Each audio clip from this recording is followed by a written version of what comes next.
আসসালামু আলাইকুম দর্শক, আমি বিথি আক্তার মৌ। শুরুতেই জানাবো আজকের ঘটে যাওয়া গুরুত্বপূর্ণ খবরের শিরোনাম, এরপর থাকছে বিস্তারিত। তো এক নজরে দেখে নেওয়া যাক আজকের প্রধান শিরোনামগুলো। যে শর্তে হাসিনাকে ফেরত দেবে ভারত, জানালেন ভারতের পররাষ্ট্রমন্ত্রী এস জয়শঙ্কর। আরেকটি অচল অ্যাকাউন্ট থেকে শুটার ফয়সালের নামে ২১৯ কোটির চেক রহস্য কী? তদন্ত ভিন্ন খাতে নেয়ার চেষ্টা বিএনপির নেতা মির্জা আব্বাসের বিরুদ্ধে। এবং সর্বশেষ জানিয়ে দেব হাদি হত্যার মাস্টারমাইন্ডের নাম প্রকাশ। ডিএমপি কমিশনার এবার ফাঁস করল চাঞ্চল্যকর তথ্য। ওসমান হাদিকে গুলির পরদিন র্যাবের হাতে আসা শুটার ফয়সালের বোনের আগারগ্রামের বাসার পাশের বিল্ডিংয়ের ফুটেজ এটি, যেখানে দেখা যায় ফয়সাল তার মাকে নিয়ে বাসার নিচে পরিত্যক্ত স্থানে কিছু একটা খুঁজছে। পরে র্যাবের অভিযানে জানা যায় পরিত্যক্ত সেই স্থান থেকে বেশ কয়েকটি গুলি পাওয়া যায়। এই একই ধরনের গুলি দিয়ে হত্যা করা হয় হাদিকে। ওই ফ্ল্যাট থেকে আরও মেলে কোটি কোটি টাকার চেক। ইনকেলাব মঞ্চের মুখপাত্র শরীফ ওসমান হাদিকে গুলি করা শুটার ফয়সালের বোনের এই বাসা থেকেই কোটি কোটি টাকার সেই চেকগুলো উদ্ধার করে আইনশৃঙ্খলা বাহিনী। ফয়সালকে কেন, কারা, কোন ব্যক্তি প্রতিষ্ঠানে এই চেকগুলো দিয়েছিল সেগুলোই এবার প্রকাশ্যে আসছে। প্রিমিয়ার, আল Arasa, prime, national, Dhaka bank সহ ১১টি ব্যাংকের ৩৮টি চেকের মধ্যে উত্তোলনযোগ্য চেক ৩২টি।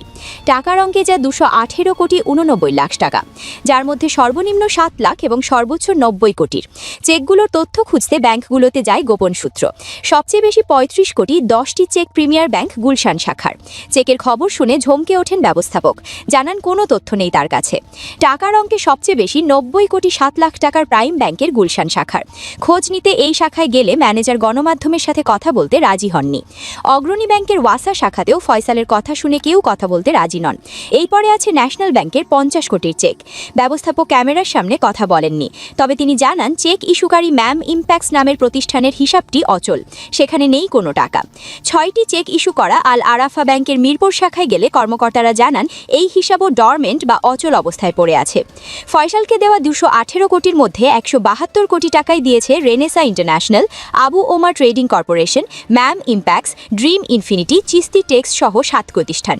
এসব প্রতিষ্ঠান খুঁজে বের করার চেষ্টা করে যমুনা টেলিভিশনের অনুসন্ধান টিম। শুটারকে ৯০ কোটি টাকা দেওয়া ড্রিমস ইনফিনিটির ঠিকানা দেয়া বাড়িধারা ডিওএইচএসে। সেখানে গিয়ে দেখা যায় এই নামের প্রতিষ্ঠান কখনো এখানে ছিলই না। বোনানের ম্যাম ইম্প্যাক্টস ফয়সালকে ৫০ কোটি টাকা দিয়েছে, সেখানেও গিয়ে হদিশ মেলেনি প্রতিষ্ঠানটির।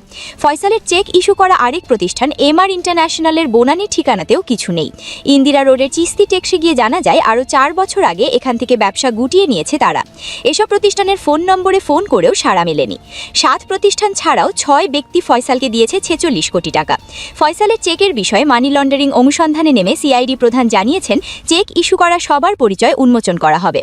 এত বড় অঙ্কের লেনদেনের পেছনে হাদি ছাড়া অন্য কোনো মিশন আছে কিনা এমন প্রশ্নের উত্তর খুঁজছে আইনশৃঙ্খলা বাহিনী। বাংলাদেশের কোনো পুলিশ কমিশনারকে কি এর আগে কখনো রাজপথে দাঁড়িয়ে আন্দোলনকারীদের সামনে এমন কথা বলতে শুনেছেন? কথাটি হলো হত্যাকাণ্ডের মূলে যারা রয়েছেন তাদের প্রত্যেকের নাম ঠিকানা আমি উন্মোচন করে দিব।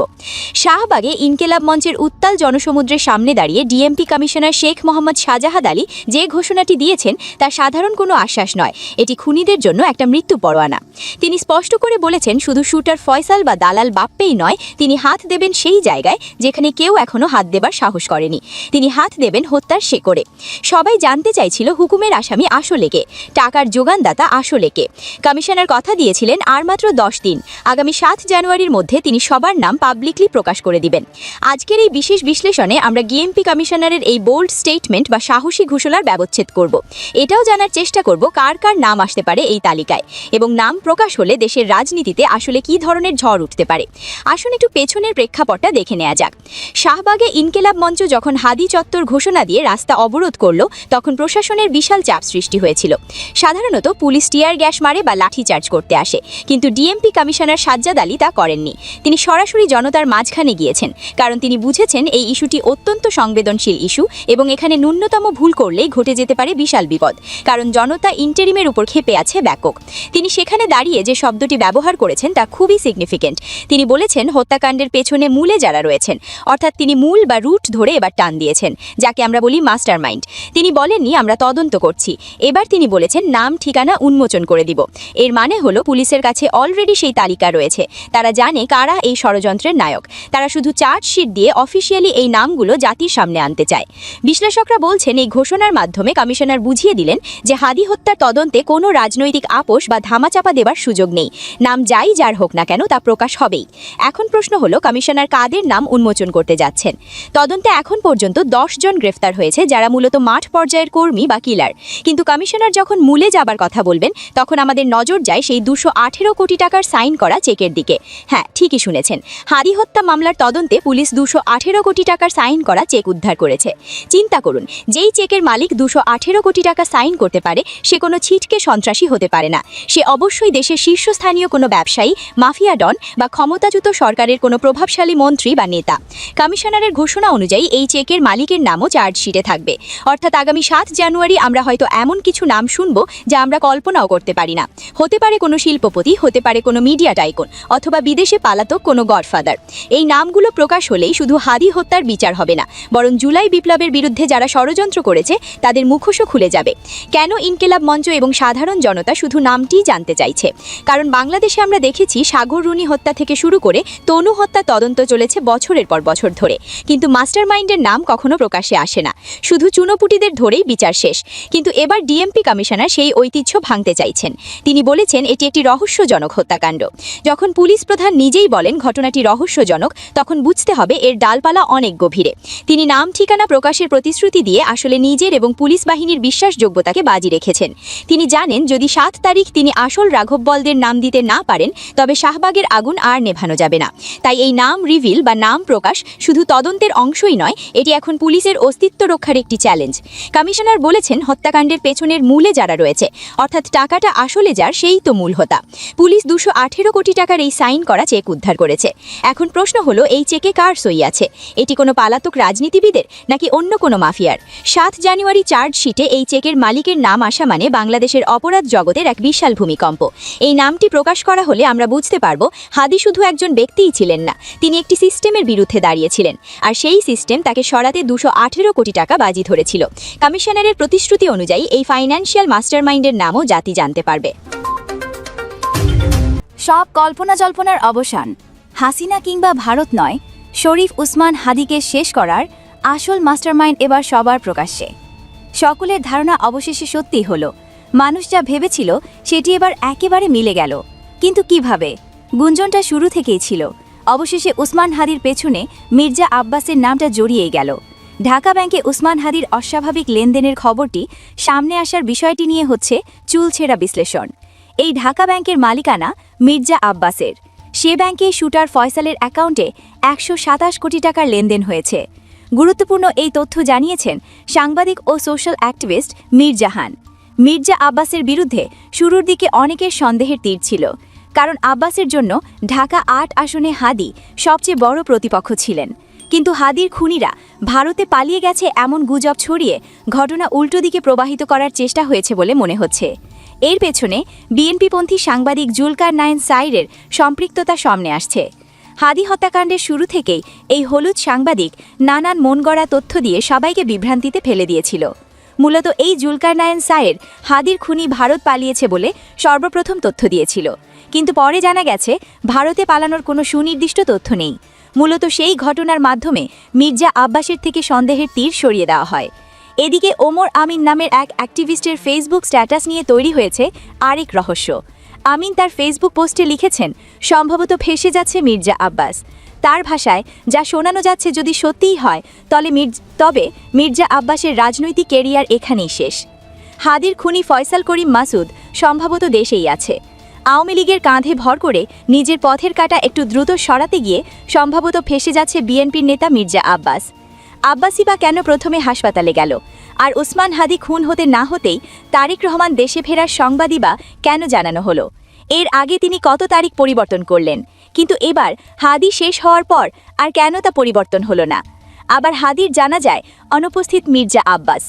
উসমান হাদি ছিল মির্জা আব্বাসের প্রধান প্রতিদ্বন্দ্বী ঢাকা 8 আসন নিয়ে। ভারতে পালিয়ে যাওয়ার মিথ্যা নাটক সাজিয়ে মানুষের দৃষ্টি ভিন্ন খাতে নেওয়ার কৌশলটাকেই সন্দেহকে আরও ঘনীভূত করেছে। তবে এখানে একটা ক্রসফায়ারের নাটক হবে বলে ধারণা করা হচ্ছে। কোনো রাঘব বোয়াল হত্যাকাণ্ডের পেছনে যদি থেকেই থাকে তবে চেকগুলো তদন্তে করলেই বেরিয়ে যায়। কিন্তু ফয়সাল থেকে উদ্ধার হওয়া সেই স্বাক্ষরিত চেকগুলো নিয়ে কোনো তথ্য দিচ্ছে না আইন শৃঙ্খলা বাহিনী। ঢাকা ব্যাংকের লেনদেনগুলো কার নামে আর কে কে স্বাক্ষর করেছে তা নিয়ে সবাই কেমন তামসা করছে। মনে হচ্ছে যেন শস্যের ভেতর ভূত। আব্বাস ফেসে গেলে পরিস্থিতি ভয়াবহ রূপ নেবে। দেখা যাক শেষ পর্যন্ত কি হয়। আমি অপেক্ষায় আছি। বিএনপির রাঘব বোয়াল না থাকলে এত দেরি হওয়ার কথা না। একটা সরল মনে আমার প্রশ্ন, যদি শেখ হাসিনা বা ভারত জড়িত থাকত এই হত্যাকাণ্ডের পেছনে, তবে এতক্ষণে মিডিয়া 14 গোষ্ঠী তাদের নাম প্রচার করত। কিন্তু অবস্থা দৃষ্টি মনে হচ্ছে আইন শৃঙ্খলা বাহিনী আছে কোনো এক অদৃশ্য চাপে, যে চাপ তারা সরাতে পারছে না। কারণ ভবিষ্যতে নীতি নির্ধারণী যে তাদের হাতেই উঠবে, এমন এক অদৃশ্য চাপে মিডিয়াগুলো কেমন যেন অন্ধ হয়ে আছে। বলবে বলেও কিছুই বলছে না। এছাড়া খুন করার আগেই পেমেন্ট ক্লিয়ার, টার্গেট লক করার আগেই ব্যাংক অ্যাকাউন্টে ঢুকে গেল কোটি কোটি টাকা। একজন ভাড়াটে শুটারের ব্যাংক ব্যালেন্স দেখলে বড় বড় শিল্পপতিরাও লজ্জা পাবেন। মাত্র একজন ব্যক্তির 53টি ব্যাংক অ্যাকাউন্ট, আর গত কয়েক বছরে সেখানে লেনদেন হয়েছে অবিশ্বাস্য অঙ্কের টাকা, 127 কোটি টাকা। হ্যাঁ, ঠিকই শুনেছেন, 127 কোটি টাকা। সম্প্রতি ঢাকা আসনের সম্ভাব্য প্রার্থী শরীফ উসমান হাদিকে হত্যার ঘটনায় তোপার সারা দেশ। কিন্তু লাশের চেয়েও এখন বড় রহস্য হয়ে দাঁড়িয়েছে এই হত্যাকাণ্ডের ফাইন্যান্সিয়াল ট্রেল বা অর্থের উৎস।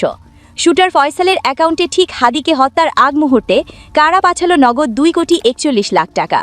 আর এই টাকা কি শুধুই একটি হত্যার সুপারিশ, নাকি এর পিছনে লুকিয়ে আছে মানি লন্ডারিংয়ের বিশাল আন্তর্জাতিক সিন্ডিকেট? সিআইডি যখন তদন্তে নামল, তখন বেরিয়ে এলো এমন সব তথ্য যা শুনে গোয়েন্দাদের চোখও কপালে উঠেছে। এই গল্পের মূল ভিলেন ফয়সাল করিম মাসুদ। পুলিশের খাতায় সে একজন ফেরারি আসামি, একজন শুটার, কিন্তু ব্যাংকের খাতায় সে একজন সফল ব্যবসায়ী। তার লেনদেনের হিসাব দেখলে মাথা ঘুরে যাবে। সিআইডি তদন্তে নিশ্চিত হয়েছে শরীফ উসমান হাদিকে হত্যার ছক যখন কষা হচ্ছিল, তখন ঠিক সেই সময়টায় ফয়সালের ব্যাংক অ্যাকাউন্টগুলো হঠাৎ করেই অস্বাভাবিকভাবে সচল হয়ে ওঠে। সবচেয়ে চাঞ্চল্যকর তথ্যটি হল, হাদিকে হত্যার 3 মাস আগে এবং 1 মাস আগে দুটি বিশাল ট্রানজ্যাকশন হয়। মোট 2,41,00,000 টাকা জমা পড়ে ফয়সাল এবং তার স্ত্রীর অ্যাকাউন্টে। তারিখগুলো একটু খেয়াল করুন। 18 সেপ্টেম্বর 2025, হাদি হত্যার ঠিক 3 মাস আগে রাজধানীর রূপনগরের একটি ব্যাংকের শাখায় ফয়সালের একটি অ্যাকাউন্টে জমা হয় 1,76,00,000 টাকা। এই অ্যাকাউন্টটি ছিল এসএমই হিউম্যান এন্টারপ্রাইজ নামের একটি প্রতিষ্ঠানের। মজার ব্যাপার হলো, প্রতিষ্ঠানের নাম হিউম্যান এন্টারপ্রাইজ হলেও এর মূল নিয়ন্ত্রণ ছিল ফয়সালের হাতে। এর পরের ট্রানজ্যাকশনটি আরও রহস্যময়। 4 নভেম্বর 2025, হত্যার ঠিক 1 মাস আগে এনআরবিসি ব্যাংকের বেনারসি পল্লী উপশাখায় জমা হয় আরও 65,55,000 টাকা। এই অ্যাকাউন্টটি ছিল ফয়সালের স্ত্রী সামিয়ার নামে। অর্থাৎ কিলিং মিশন এক্সিকিউট করার জন্য ঠিক আগ মুহূর্তে টাকাগুলো তাদের হাতে পৌঁছায়। এখন প্রশ্ন হলো, কে বা কারা এই বিশাল অঙ্ক ইনভেস্ট করলো ফয়সালের উপর? সিআইডি তদন্তে উঠে এসেছে আরও ভয়ঙ্কর তথ্য। টাকাটা অ্যাকাউন্টে ঢোকার পর ফয়সাল কিন্তু বসে থাকেনি। সে জানত মিশন শেষ করার জন্য তার হাতে নগদ টাকা লাগতে পারে, আর পালানোর জন্য নগদ টাকা দরকার। তাই হাদিকে গুলি করার আগেই সে এবং তার স্ত্রী মিলে অ্যাকাউন্ট থেকে ধাপে ধাপে 1,76,00,000 টাকা তুলে নেয়। ব্যাংকে মাত্র অবশিষ্ট থাকে 65,00,000 টাকা। গোয়েন্দারা নিশ্চিত করে এই উত্তোলিত টাকাই ছিল অপারেশন কোস্ট এবং দেশ ছেড়ে পালানোর রসদ। এই ছিল এখনকার গুরুত্বপূর্ণ খবর। ভিডিওটি ভালো লাগলে লাইক দিন, শেয়ার করুন এবং সাবস্ক্রাইব করতে ভুলবেন না। পরবর্তী আপডেটে আবার দেখা হবে। ততক্ষণ পর্যন্ত ভালো থাকুন।